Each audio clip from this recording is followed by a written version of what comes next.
Her areas of expertise include American politics, methodology, and political psychology.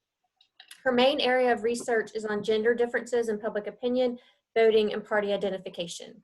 She has also researched the effects of various factors such as prior experience and physical appearance on candidates' evaluations and voting for women candidates. Her work has been published in various journals and edited volumes, and her book, Gender Differences in Public Opinion, Values and Political Consequences, with Temple University Press, was published in March 2020. Please join me in welcoming Dr. Mary Kate Lizotte.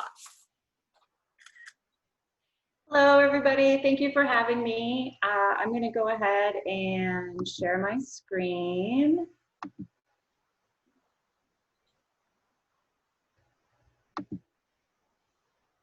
Okay, and here we go. All right, so today I'm going to be talking about the political consequences of voting by mail, as well as the political consequences of the gender gap.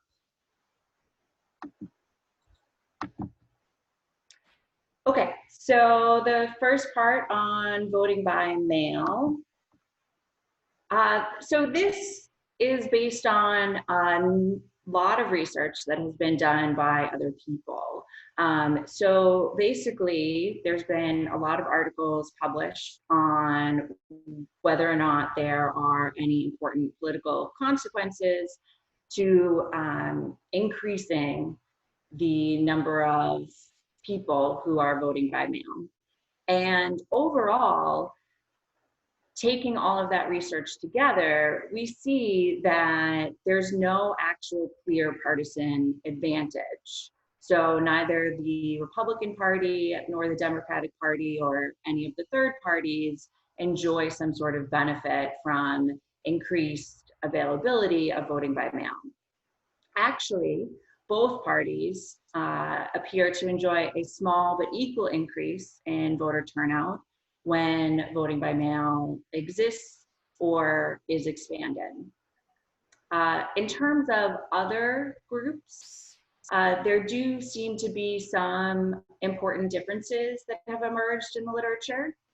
So, for example, voting by mail is easier for some groups, but not for all. So it appears to be slightly easier for individuals who are living in urban areas, while it appears to be a little bit harder for individuals living in rural areas.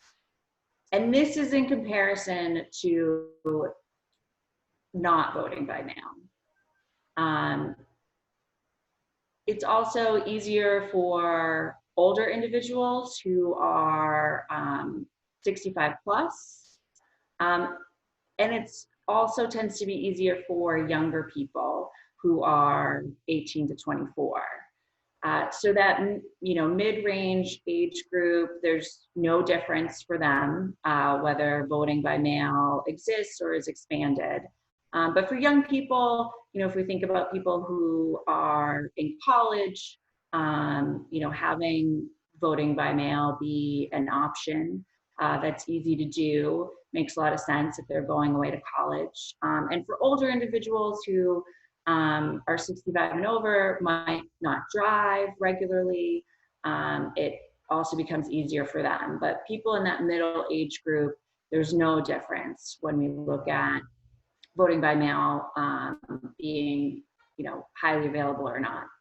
It also tends to be more difficult for certain racial, ethnic subgroups, including individuals of Latinx backgrounds. And some of the research has suggested that it might be harder for Asian individuals to vote by mail. And it's not exactly clear why for those groups it's a little bit more difficult. More research really needs to be done to figure out what's going on there. Generally, all of this research concludes that it's not about convenience. Whether or not people turn out to vote, it's not an issue of convenience. Rather, it's an issue of whether or not they have already formed a habit of voting. So there's lots of research on how habitual voters are just so much more likely to vote. So if you voted consistently in the last, 2 or 3 elections, then the likelihood that you vote in future elections goes up by quite a bit. And so whether it's convenient or not for you to vote, if you've made a habit of it, right, just like with other habits, like working out or eating healthy or anything like that, right, you're going to be more likely to do it, even if, right, there are some potential obstacles or if it becomes easier for some reason. So it's really not making it more convenient that increases turnout. It's whether or not people have created a habit of staying informed, perhaps having a stable party identification, and showing up to vote either early if their state allows it or on election day. Interestingly, some recent public opinion data finds that the vast majority of Americans support having voting by mail be a very, widely accepted option during the pandemic. So that included somewhere around 60 to 70% of individuals who think it should always be an option. It should always be easy to be able to vote by mail. And then the rest of that 79% were individuals who thought that voting by mail during the pandemic specifically should be very easy. So they didn't necessarily think that the policy should be changed for the indefinite future, but that during the pandemic, it should be very easy to get an absentee ballot and vote by mail. And in this particular public opinion poll, only 19% of those who answered this poll were against voting by mail, even during these, particularly unique times that we're in. Okay, so moving on, now we're going to spend some time talking about the political consequences of the gender gap. So just in case you're not familiar, although many of you probably are, when I use the term gender gap, I'm talking about differences between men and women on a number of political phenomenon, some of which are not included in this list that I provide. So there is a gender gap on political participation. Women have actually been slightly more likely to vote than men since around 2000. Between 1980 and 2000, the likelihood of men and women voting was about the same. And prior to 1980, between suffrage and 1980, men were slightly more likely to vote. And in terms of other forms of participation, men are more likely to do those other forms of participation, whether it be volunteering their time, donating money to a campaign, and that is very likely because women maybe have less time or have less funds to contribute to a candidate. What I'm going to focus on today, however, is the gender gap in party identification, where women are slightly more likely to identify as Democrats than are men. And this is obviously nationally. The gender gap in vote choice, where women are slightly more likely than men to vote for Democratic candidates. And that's not just presidential candidates, but at lower levels of office as well. And it's not just the party identification gap showing up in vote choice. The vote choice gap tends to be a little bit bigger than the party identification gap. And then there's also differences on a number of issue positions. And I'll talk about some of those in a little bit. Certain issues, there are no sizable gender differences. But where we do find gender differences, they're normally in the liberal direction, where women have more progressive policy positions on a number of issues, but on some they have slightly more conservative positions, and those tend to be morality issues, like the legalization of marijuana is a good example. So how big is this gap? It's not huge. It has ranged since it started to get a lot of media and academic attention. In 1980, it has ranged from 4 to 13 percentage points. And as you can see on the slide, I've put down what percentage of women and men, according to exit poll data, voted for the Democratic presidential candidate in every presidential election from 1980 to 2016. And this is typically how academics refer to the gender gap and measure the gender gap. Sometimes the media will talk about it differently, will calculate it slightly differently, but this is how academics tend to do it. So the percentage of women who voted for Secretary of State Clinton in 2016 was 54%, and the percentage of men who voted for Secretary of State Clinton in 2016 was 41%, and so that produced a 13% difference. Now you might be thinking, 4 to 13%, does that matter? Is it politically consequential? But women, as you know, make up half of the population, actually slightly more than half of the population. And as I mentioned earlier, they're more likely to show up to the polls and vote since around 2000. So these differences can be consequential.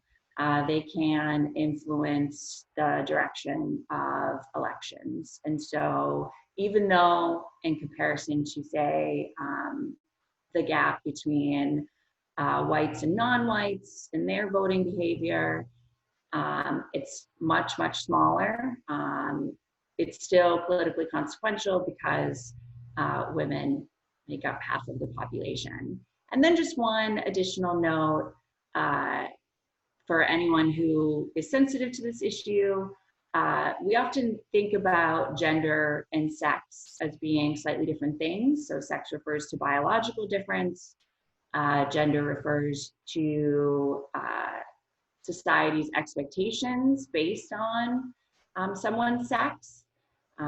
We often say that it's socially constructed, meaning society has decided that because you're a woman, you should behave a certain way or have certain qualities, versus because you're a biological male, you should behave a certain way or have certain qualities. Most of the research that's actually been done on the gender gap is looking at sex differences, but it's not referred to as the sex gap. It is referred to as the gender gap, and that's largely because the news media in 1980 is the one who really coined that term, where they started to pay attention to the fact that women were so much more likely to vote for President Carter in comparison to men. And so they started referring to it as a gender gap, and that just became the term that we use. But most research is actually what they're measuring, or what they're actually looking at are sex differences. Ooh, how do I go back? Okay, so in terms of the different issues that contribute to the vote gap, this is what my book that Dr. Ginn mentioned actually focuses mostly on, are gender differences in various issue positions and how those contribute to the gender gap in party identification, as well as how they contribute to the gender gap in vote choice. for presidential elections specifically. So my book shows that social welfare issues is one area where gender differences are quite substantial. Social welfare issues is the second largest area, the second largest gender gap in terms of issue areas. The largest is actually on use of force issues. So that could be military action or domestic force issues like gun control or the death penalty. Those tend to be the absolute largest, around 8 to 14 percentage points, with women being more liberal. And then social welfare issues tend to be the second largest gender gap on issues. And so social welfare issues include lots of different things. It includes supporting government funding for food stamps, Social Security, public schools, access to healthcare, just more government services in general, ensuring that all Americans have some sort of minimum standard of living, and so on and so forth. So I would argue that based on everything that's going on right now, that we would suspect that social welfare issues, that this gender gap on these types of issues is likely to be salient during this election. The pandemic has obviously brought about higher unemployment and other economic concerns that have left people struggling individually for financial reasons. Obviously, the pandemic has had an influence on our healthcare system. There have been issues about access to healthcare. There have been issues about paying for healthcare if you do become infected with COVID-19 and you need, extraordinary measures that could end up being very, very expensive for people, even if they do have health insurance, but also if they do not have health insurance, it would be even that much more expensive. And we've also seen this increase in demand on food banks across the country, largely because of the high unemployment rate. And so these sorts of issues that I look at in the book, I think are very likely to be on people's minds when they go to vote in November, whether it be by mail or in person. And this gender gap, as I show in my analysis in the book, actually does influence voting in presidential elections. And these issues help us to understand why it is that women are actually more likely to vote Democratic in presidential elections. And the way that I did that analysis was actually to look at all the years from 1980 to 2016 together, just for data limitation reasons.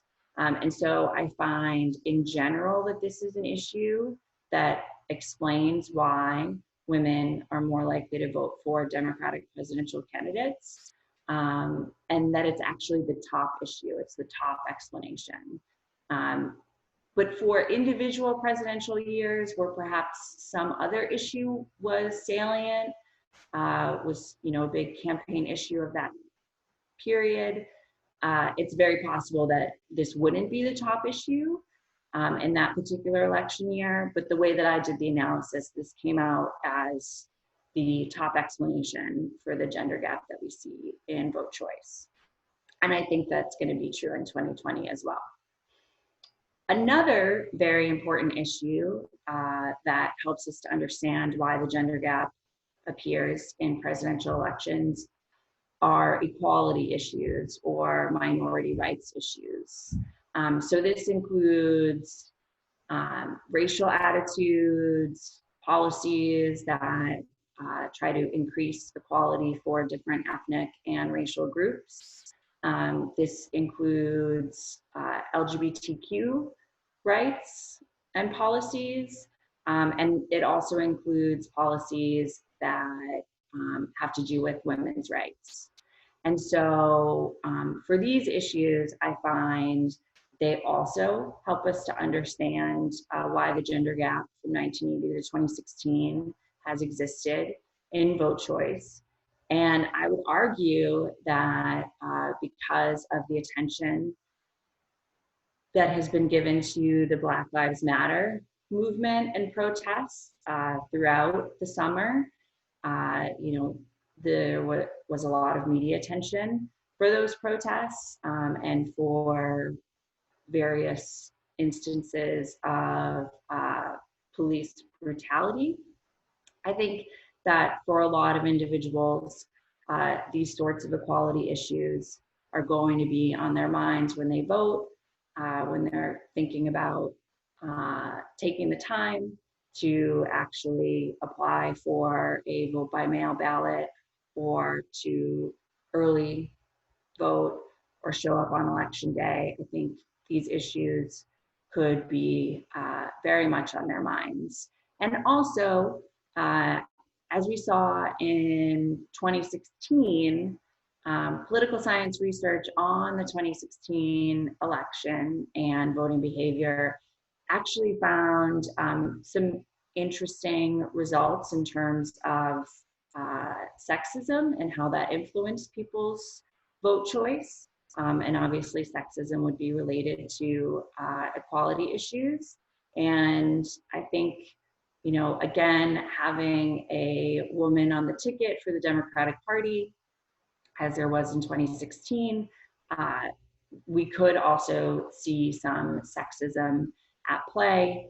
And so we could see that influencing and being salient in addition to racial issues when people vote, and therefore explaining a gender gap in November. And then finally, another issue area that I find has a lot of influence and helps us to understand the gender gap in presidential elections are environmental policies. So women are more likely to want increased environmental regulations, even if that means that businesses will be slightly hurt by increased environmental regulations. They still support the government putting those in place. And women are also more likely than men to believe that climate change is happening and that human behavior is a primary contributor to climate change.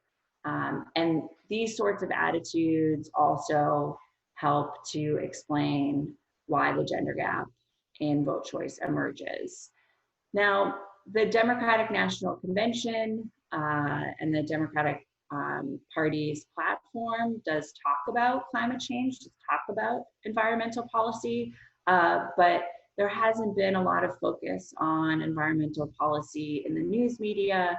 I sincerely doubt that we're going to see a lot of speeches from Vice President Biden reflecting on environmental policy. I'm sure that he'll talk about it, but in terms of the short snippets that we see on the news, it's very unlikely that that's going to be a focus in terms of the campaign ads that he runs. I doubt that it will be a major focus. So even though this has contributed, helped us to understand the gender gap in past elections, I am really sort of doubting that it's going to be on people's minds this election, although perhaps it will be true for a certain subset of individuals who are very concerned about environmental policy. So actually, for all of these reasons, for the salience of social welfare issues and equality issues, I think it's very possible that we might see a large gender gap like we saw in 2016, a gender gap that is around 10 to 14 percentage points. And so I think it will be interesting for someone like me to see how that works out and whether or not these issues contribute to a larger gender gap. But you know, it's always risky to make predictions about the future. So I guess we'll see whether or not this past research that I've done actually helps us to understand this upcoming, very, I think, unique election in November. Okay, so thank you so much. And I'm super excited to answer any and all of your questions. Absolutely. Thank you very much. And for those of you that are it's your first time on Zoom, you can just hover down below your picture and you'll see the options. You can unmute yourself and ask a question if you'd like. Should I stop sharing my screen? Yes. Yep. So just, yep. Perfect. Jeff, I have a question. Yes, sir. If I can phrase it, having to do with the advantage, if any, of going back to the mailed vote of time, say the night of the election, many ballots have not come in through the mail. And we hear stories already, and we'll hear many of them about the advantage, Democrat versus Republican, of these votes that are not yet in. Does it follow, since you said there's no advantage to the parties of the mailed vote, does it follow that it would be true to say there's no known advantage to those votes that haven't come in yet? If you understand what I'm... Yes, yeah, I do understand. So when political pundits are talking about that, oftentimes they might be misinformed, or when we hear confliction about that, it's because sometimes people forget that one of the main groups right now that relies on absentee ballots are military, and individuals who are in the military often vote absentee ballot by mail. And as far as I know, they still consistently, there is research that shows that consistently those individuals tend to vote Republican. And so it really, I think, depends on where you're looking at. So, you know, if you're talking about a particular state, that might differ, where there might be very low regulations on who can request an absentee ballot. And so you see a lot of, say, young people requesting absentee ballots. And so for that particular state, it might be the case that there's an assumption that there would be a Democratic advantage. But oftentimes any sort of conflict or disagreement about that or question about that is really thinking about that balance between those individuals who might request an absentee ballot because they're in the military. When we think about older individuals who are, you know, more likely to request an absentee ballot, those who are 65 plus, or, you know, older than that, because they no longer drive, versus young people. But generally, you know, you can't believe everything that people who are political pundits say. So when they're talking about an advantage, you know, they're making a prediction, and they're not necessarily always up to date on all the academic research that's been done on those topics. Mary Kate, how does race tie into that for women in terms of you said they tend to lean more Democratic, but does Does that tie into that factor as well? Yeah, so obviously race is a major predictor of who someone is going to vote for. And besides party identification, it's, you know, one of the better predictors, particularly, you know, if we think about the level at which African Americans tend to vote for Democrats in comparison to individuals who are not African American. The gender gap in vote choice exists across racial categories. So Black women are more likely to vote for Democrats than Black men. In 2016, 13% of Black men voted for Donald Trump and President Trump. And it was something like 2 or 3% of Black women voted for President Trump.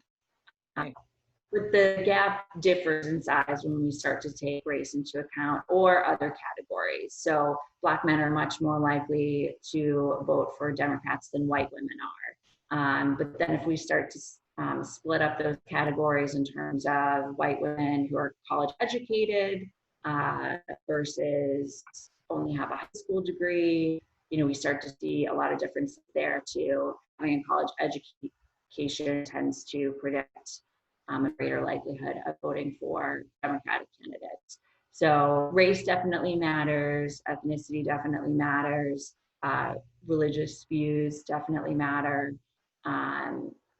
So yeah, what I was talking about was just broadly including everyone, not looking at those subcategories, but it does hold when you look at the subcategories. White women are more likely to vote for Democratic candidates than white men, but the gap tends to be a little bit smaller, and you know the percentages are different. So it's something like, you know, in 2016, I don't remember exactly what it was, but you know it was something like 55% of white men versus, you know, 49% of white women voting for Trump. And again, I'm just making up those numbers, but it was something like that versus, you know, 97 compared to 87. So, Well, you know, part of my job is marketing and targeting people.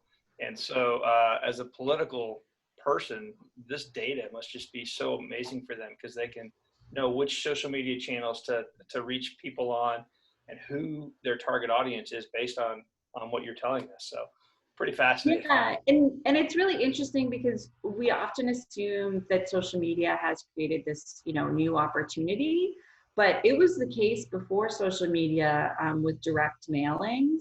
Sure. That, yeah, people knew, you know, these companies would gather lots of data about individuals. Did you buy a car this year? What kind of car did you buy? You know, so assumptions could be made about your income level, those sorts of things. What kind of magazines do you subscribe to? And then candidates would send direct mailings to individuals based on that information. So social media has created a great way to target people, but some of that did exist prior, just in a different way. Any other questions? Yep. I've got, 2 comments and a question. was listening to discussion on the NPR the other day, and I don't remember which party it was, but they were talking about they had collected 3,000 data points on the registered voters in this country. Wow. And it was amazing because the guy said, I couldn't give you 40 data points for myself. But I mean, it's amazing how granular they can get as far as the analysis of folks.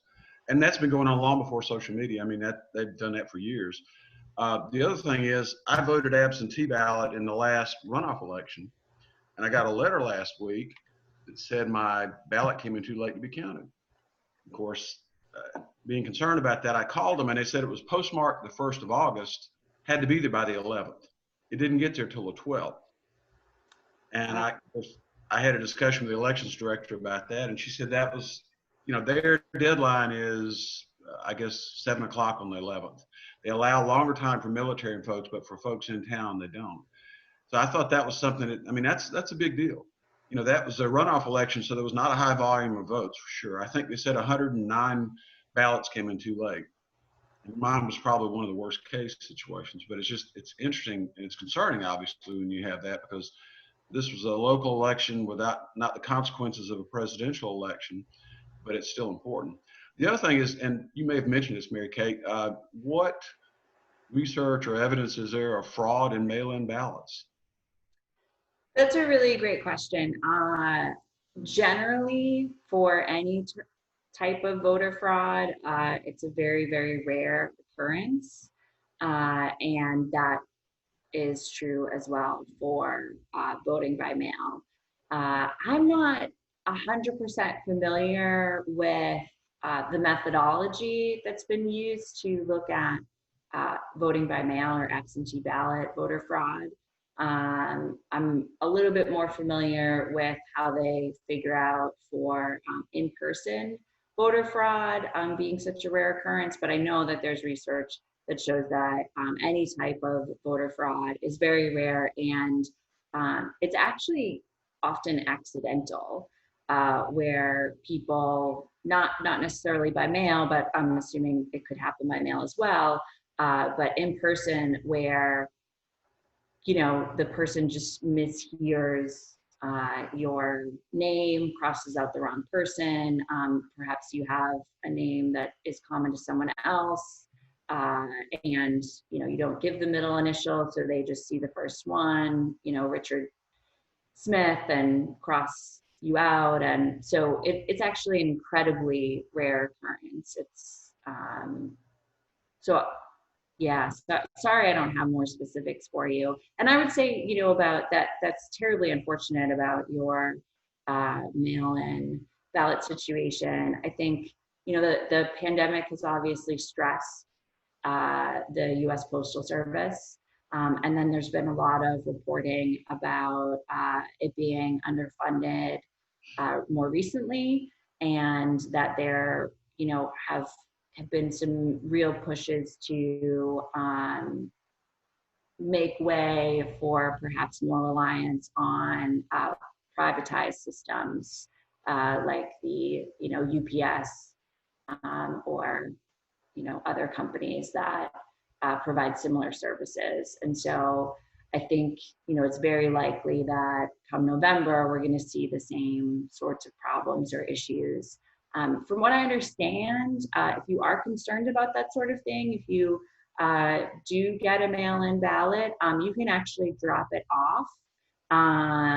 You can, Google, look online, or it will have information on the ballot usually to tell you, that if you want to drop it off, where you can drop it off, so that you ensure that it gets where it's supposed to go at the right time. So, a week before the election or something, you could just drive over, put your mask on, all of that.